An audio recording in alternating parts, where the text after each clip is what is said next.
Hi guys, welcome back to my channel. Today's video is going to be my review recap of the Real Housewives of Potomac season 3 episode 2.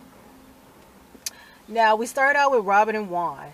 Now Robin, this is really crazy because Robin was making it seem like Juan's moving into this big house. They just moving around the corner in another townhouse in the same development, like literally walk around the corner is at their new house. So I'm guessing they got like another bedroom or more bedrooms and more space and all that stuff.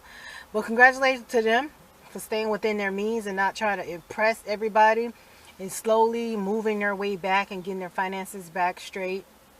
And then we see Giselle going over to Robin's house, complaining about the traffic and how far Robin lives. I don't know how far she lives from Potomac or wherever the rest of them stay at. Because I think the only one that's staying in Potomac now is just Monique. But Giselle was acting like it's 1,000 miles away, talking about ain't no gas stations. If she gotta pee, she can't pee. She can't buy no snacks. I'm like, Giselle, girl, stop exaggerating. But they over there talking, and they talking about Karen, how they don't believe Karen lies and all that stuff. And Robin was telling her what happened at the lunch, because Giselle wanted to find out what happened at the lunch. She was telling her how Karen got mad and called all them bitches and all them not supporting her. They just coming for her. She don't owe no money. That's Ray owing money. Her finances still straight. And I'm like, girl, and Giselle just sit up there and she told me, you gotta owe millions to make millions. And she was like, she probably practiced that in the mirror 1,000 times.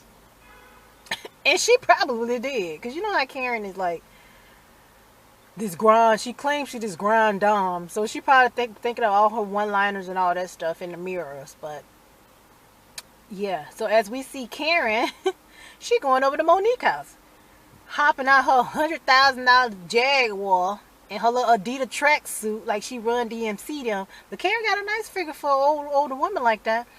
And even Monique was like, if my husband owed millions of dollars, I wouldn't be buying a $100,000 car. But you know that's how people do, to try to make it seem like they ain't got money problems or they ain't broke. They try to buy all these expensive stuff to floss to try to show people I got money. But she was in there talking to Monique. And Monique, you can look at Monique and tell that Monique really didn't believe what the hell she was saying. Monique was looking like, so you didn't know? So when did you find out? Oh, y'all don't have joint accounts? And in the confessional, she was like, I don't believe she didn't know. Like, they be for Karen's face one way, but when they get in the confessionals, they be talking all crazy. But she said that she actually listened to Karen, and Karen was thankful that Monique didn't actually judge her, because she was like, all the other girls judged her and was talking about her like a doll, but Monique actually listened, which she actually did. She actually listened to what Karen was saying and tried to get the full gist. She wasn't interrupting. She didn't try to like get too deep and see how much he owed and when all this started and all that stuff. But Karen did mention to Monique that he did tell her that once, but he never mentioned it again, like after he bought the company. But I'm like, but when last episode when you lied to Robin, you told Robin that you didn't know. Told Robin that you didn't know, but we seen in the same episode that Ray told you that he told you before. But you still went and lied to Robin. Like, I don't think Karen believed all these lies that she's saying. I don't think she remember all the lies that she told. And then when they start showing the footage back, she really starting to look like a fool with all these lies. It's just lie to lie to lie to lie. But yeah, so Monique was over there drinking and stuff. And then, I don't get them on these shows. They always drinking wine and alcohol and stuff, but they get in their car and drive home. Isn't that driving while under the influence? Wouldn't that be a cause of a DUI or DWI, driving while intoxicated? And they're actually doing this on camera, because I'm quite sure when she got done from when Monique's house drinking all that wine and stuff, she got in that Jaguar and drove home. Like, this is really crazy. Like, I don't get it. But that what happened between her and Monique. And Monique was actually a good listener to what was going on between Karen and all her situation and all that stuff. I don't know how long they talked for, but it seemed like she was there for a long time. And then we get Ashley. Now Ashley back at the restaurant. Her and Michael say the restaurant is doing fantastic, which it really did look packed instead of like a desert like it used to look. Even like the reviews online and stuff has saying the food has gotten really good, everything else has gotten really good. So that's good for Ashley them, because that break a lot of stress off of their marriage. And in this episode we finally get to meet the new girl, Candace, and she's a lot. Like, her first impression, it seems like she's just doing too much trying to fit in, and like it's really annoying. And all her Twitter rants recently, calling all the black people that say something to her ghetto, trash, and thug, and all this stuff. Like, girl, you don't want to do this. And how she was dragging Ashley's husband. Who husband she was dragging? Ashley's husband, Juan. And I'm like, girl, you trying to get yourself fired, because you isolate people. They ain't gonna want to film with you. Then you gonna be off the show. Like, but yeah. So she met Monique. Her and Monique got a lot in common. She was like, oh, I went to Harvard. But you're like, my sister went to Harvard. I seen, girl, I rap. We should do a song together. They were just talking. And just like every time, like, Candace say something, Monique, oh, so.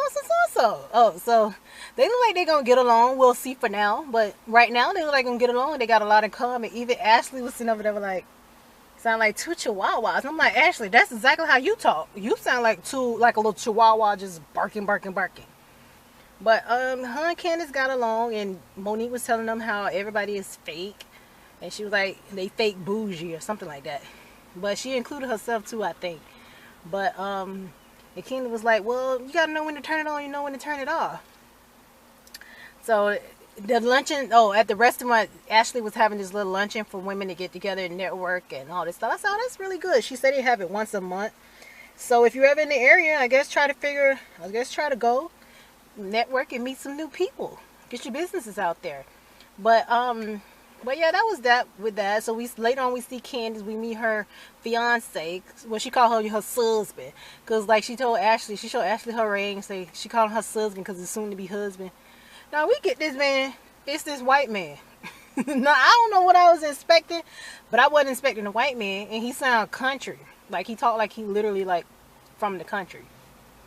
But he seems cool and like laid back when she's like out there and in your face. So they like opposites or whatever. She said they met at a restaurant. He was a manager and she was like a hostess, whatever. How they used to flirt, and they was friends at first, and then they finally like went out together. She said he got 2 baby mamas with 3 kids, and I don't know what he does now to support all that. But yeah, she claims she grew up in this affluent family like the Huxtables. But she ended up with a man with 3 kids and 2 baby mamas. And people on Twitter was going off on her, like, well, if this man was black, you wouldn't be with them. And she was going off, and I'm like, that's probably true. Unless he was rich or something. But yeah, he seemed like he's just laid back or whatever. He was sitting there with some holy pants on, and she was sticking her hand in there, talking about she felt the ball. I'm like, girl, this is nasty. You doing this in a restaurant in front of people? Like, you gotta eat at? Like, this is nasty. But that's all. That's like the crazy stuff. Now let's get to the nitty gritty. Karen is the press conference. Now she come calling everybody, telling them that they was having this press conference so they could talk about her tax issues, what's going on. I'm like, press conference, girl. So she called Robin and she called Giselle. And she told them to tell everybody about the conference or whatever. So they're in the conference room. She with this white man. She say he was her assistant. And he's been her friend for 12 years. I've never seen him. Not even the past 2 seasons. We've never seen him on here. But he's there. He's passing out notebooks and papers and pens and water. And I think she said the only thing they were going to get was some peanuts. The first person came was Ashley. She was meeting the man. She didn't know who he was. And then we get Monique. She came and she was like, ain't gonna be no food. Shit, I would ask the damn same thing. And she was like, no, ain't gonna be no food. The only thing y'all getting is peanuts. And then Robin and Giselle came. And Giselle is so petty. Now, before they went down there, she went to Robin's house.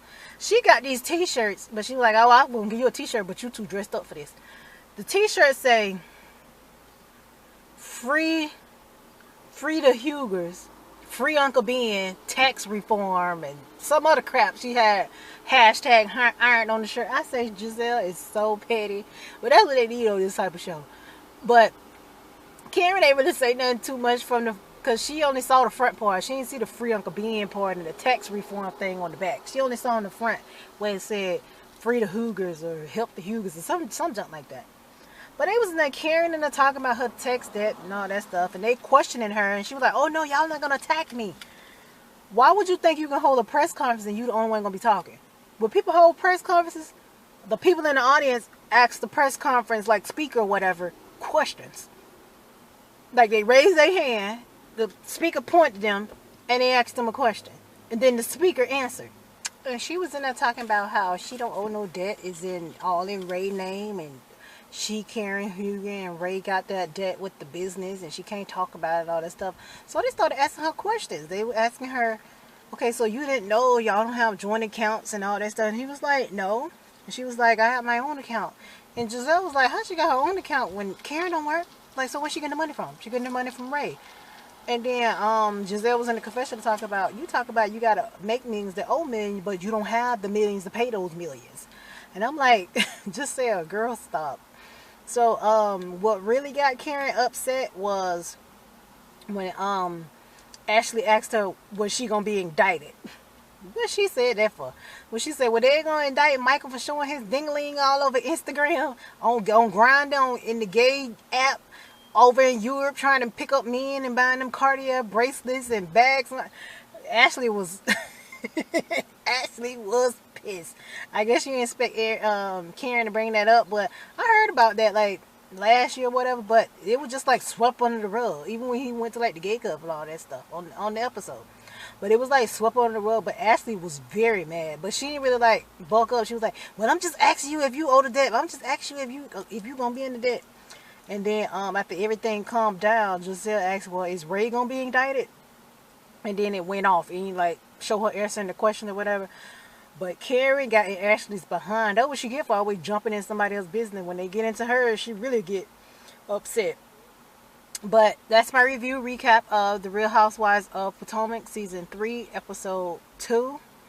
If you think I forgot anything, leave it down in the comment box, because I just go off the dome or what I think important and what I feel and what I want to talk about.